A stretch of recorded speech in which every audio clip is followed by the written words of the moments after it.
Vamos ahora a realizar la solución numérica. Revisemos brevemente cuáles eran las ecuaciones que preparamos para este efecto. Tenemos primero la ecuación que equivale a la velocidad, pero que los tenemos ahora con este eta, que es adimensional, o sea que transformamos la ecuación de la velocidad radial en esta ecuación adimensional, en donde esto está representando la velocidad sin dimensiones, el u está representando el tiempo sin dimensiones, el omega lo dejamos tal cual, porque resulta que aquí hay un tema de que el radio, lo que son radianes, prácticamente corresponden a no tener unidades, el psi corresponde al radio, y acá tenemos el término centrífugo y aquí el término de la fuerza. Y uno puede ahora, por ejemplo, directamente, si va a trabajar en Rubén Guta, tomar esto como la función f, o lo podemos escribir como sería en Euler, en que este f estaría directamente evaluado y lo multiplico directamente por el incremento del tiempo, adimensional también. Así que esta sería, en caso de Euler, la forma como yo calculo cómo evoluciona el equivalente a la velocidad en forma adimensional, en que lo calculo en n más 1, basado en el valor que tenía en n, más este término de acá, evaluado justamente en n, multiplicado por el delta u en vez del delta t. Lo mismo tenemos para lo que es la velocidad angular, o sea que tenemos esta ecuación adimensional también, porque aquí en vez de velocidad tenemos el eta, en vez de radio tenemos el psi, quedó igual el omega y quedó ahora el u en vez del tiempo. Y en ese caso, si yo lo hiciera con Euler, la velocidad angular n más 1 va a ser igual a la velocidad angular n, menos este término acá evaluado en n, multiplicado por el delta u. Después, la velocidad tangencial misma, que es la derivada del radio en el tiempo, aquí en este caso adimensional el radio sería el psi y adimensional el tiempo sería el u, va a dar igual la velocidad adimensional. Y eso si yo lo integro con Euler, va a ser que el radio adimensional en n más 1 va a ser igual al radio adimensional en n, más la velocidad adimensional en n por el delta u. Y algo finalmente parecido para lo que es el ángulo, en que aquí yo tengo el ángulo en n más 1, va a ser igual al ángulo anterior, más la velocidad angular por, y ahí faltó esto fuera un delta U.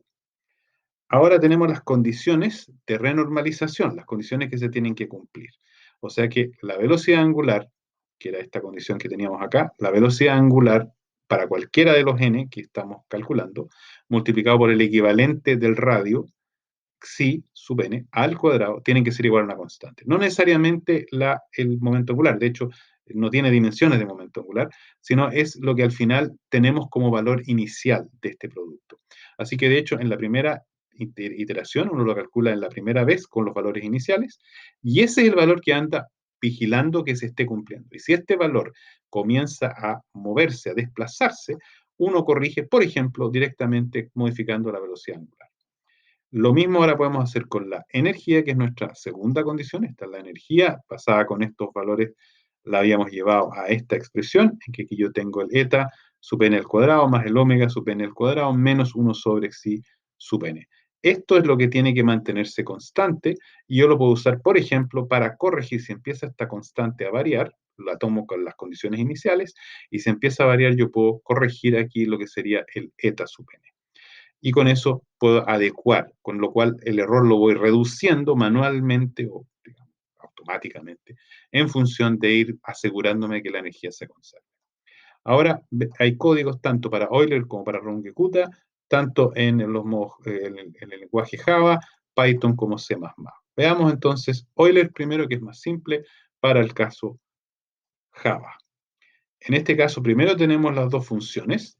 Una de las funciones, habíamos visto, era la que teníamos aquí, que era esta función de acá, en que teníamos el eta al cuadrado dividido por el psi y menos 1 sobre el psi al cuadrado. Si ustedes se fijan, eso exactamente está aquí. Aquí está el eta omega cuadrado menos psi, o sea, psi, perdón, por omega al cuadrado menos 1 sobre xi al cuadrado. O sea, esta es la parte gravitacional y esta es la parte centrífuga. Esta es la función en consecuencia que voy a usar justamente para el radio, por eso dice aquí xi. Y la otra ecuación es la que teníamos acá, que es la que me permite calcular la velocidad angular. Esa aparece en la segunda parte, está acá. Este es el menos 2 que acabamos de ver, con el eta omega dividido por xi. 1 es exactamente la expresión que teníamos aquí. Y con eso tenemos ya las funciones definidas. Están aquí las dos funciones definidas. Y ahora nos vamos a la parte de definir los parámetros. Aquí asociamos los parámetros originales y acá hacemos el cálculo de la variable que equivaldría al momento angular, en que tenemos el omega por el xi al cuadrado, que era la condición que habíamos visto aquí, que era esta. Y la segunda condición que estamos calculando es el eta cuadrado más omega cuadrado medios menos 1 sobre xi, que es esta condición de acá. ¿Ok? En ambos acabamos de determinar la constante, una la llamamos para recordar E sub n y la otra L sub n. Y lo que vamos a hacer es monitorear estos valores a futuro y uno podría ahora, comparado con el valor original, hacer el ajuste posterior, ya sea de la velocidad angular y o de la velocidad o la adimensional, el eta correspondiente. Acá se escribe en la tabla los valores y acá se procede a hacer la iteración con Euler. Acá tenemos que el eta n más 1 va a ser igual al eta sub n más la función evaluada por du. Acá tenemos lo mismo para el xi, pero aquí en vez de una función tenemos directamente la derivada, que era la otra expresión, es la que vimos aquí. Esta de acá, esa se encuentra en consecuencia aquí en esta línea de acá. Y para la parte angular tengo el omega n más 1 igual al omega n más la función, y después tenemos el phi sub n más 1 igual al phi sub n más el omega n, que es el equivalente a esto, pero para el ángulo. Y aquí tengo el incremento del tiempo. Y aquí se vuelve a calcular lo que es el equivalente, la constante alrededor de lo que es el momento angular, y lo mismo para lo que es la energía. Y con eso, ahora estamos en condiciones, por ejemplo, de calcular una proporción entre el valor nuevo y el valor anterior. Con lo cual, ya que lo estamos reasignando acá, podemos determinar si es que está distanciándose. Si es que es 1, ambos son idénticos. Si es mayor que 1, entonces estamos lentamente creciendo en ese valor, y si el valor es menor que 1, está decreciendo, tanto para lo que es el momento angular como para la energía. Y aquí tenemos el output y aquí el reasignar. Podemos ahora, por ejemplo, ya lo abrí acá el editor, podemos hacer correr esto para ver cómo se ven estos datos. Si uno los hace correr, voy a copiar esto a lo que es el compilador, lo vamos a poner acá, hay que elegir Java, hay que copiarlo acá y podemos ahora directamente ejecutarlo. Eso se demora un poquito porque son bastantes datos. Aquí ya ajustamos el tiempo total y el intervalo, o sea, trabajó con el intervalo más chico posible, y aquí aparece la gran lista. Acá tenemos el tiempo, tenemos el xi, el eta, el phi, el omega, lo que es la desviación por el tema del momento angular y lo que es la energía. Aquí los valores luego lo vamos en la gráfica. Aquí interesan las últimas dos columnas. Si se fijan acá, la parte de la energía está muy cerca del 1, pero está levemente por debajo, está perdiendo algo de energía. Y si vamos para abajo, acá la pérdida es un poco mayor. Cuidado, estamos en este minuto con Euler. Euler es más inexacto. Acá tenemos un valor que es casi el valor para lo que es el momento angular. Ambos están cayendo, están un poco por debajo. Uno podría ahora, por ejemplo, incluir una programación que corrige hacia arriba y aquí llega al valor 1. Y si vamos hasta el final, ¿cuánto tenemos después de una montonera de iteraciones? Sí estamos teniendo, bueno, valores que son muy cercanos, están muy cercanos, pero algo pequeño ahí estamos teniendo de desviación. Lo mismo ahora está para Python. En Python acá tenemos nuevamente las funciones. Acá arriba están las dos funciones. Recuerden que es una nomenclatura distinta, con los dos asteriscos para elevar, con los dos puntos ahí, etc. Acá tenemos la asignación inicial. Acá tenemos después las ecuaciones de Euler directamente, las mismas, una para eta, una para el xi, una para el omega, una para el phi.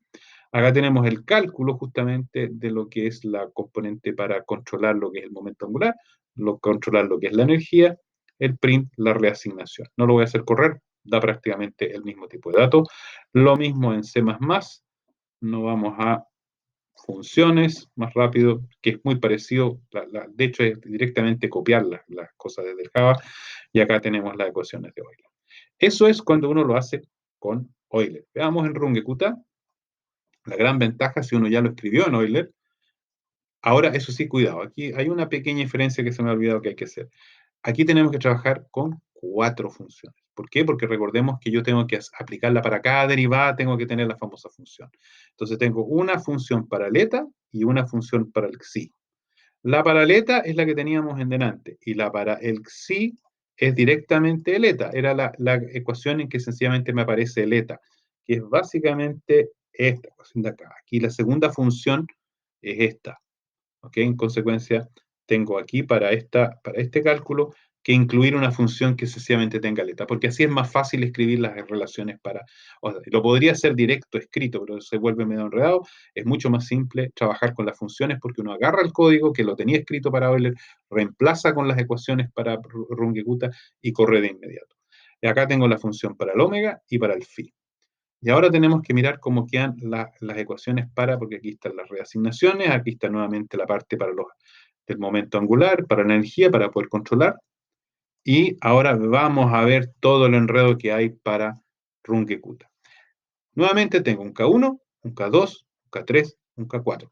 Pero tengo un K1 para Xi, para Phi, para Eta y para Omega. O sea, cada una tiene su propio K1. Y aquí sencillamente la regla, tomen el 1, el K1 es sencillamente la función correspondiente.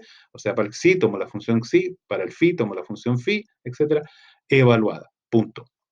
Después, para el K2, también dice evalúe la función, pero me dice hágalo para U más de U medios, para lo que es el punto intermedio. El Xi voy a tener que calcularlo con el K1 en este punto. Se fijan, aquí está la recta, que es Xi n más K Xi 1 por delta U medios. Es cada vez calcular el Xi en ese punto medio. Y lo mismo tengo que hacer con el eta, con el Phi y con el omega. Ese es el tema, que aquí cada una de estas componentes va directamente adentro. Y después el K3 es lo mismo que el anterior, pero en vez de K1 uso el K2, que es el anterior.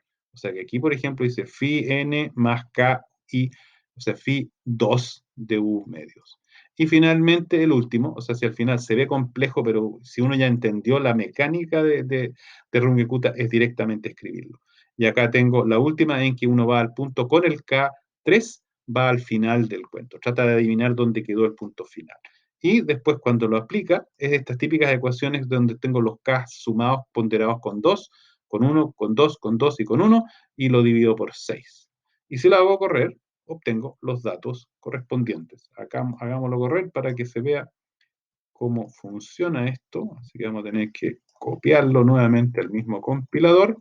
Acá tenemos que pisar este código, lo borramos, escribimos el código Runge-Kutta,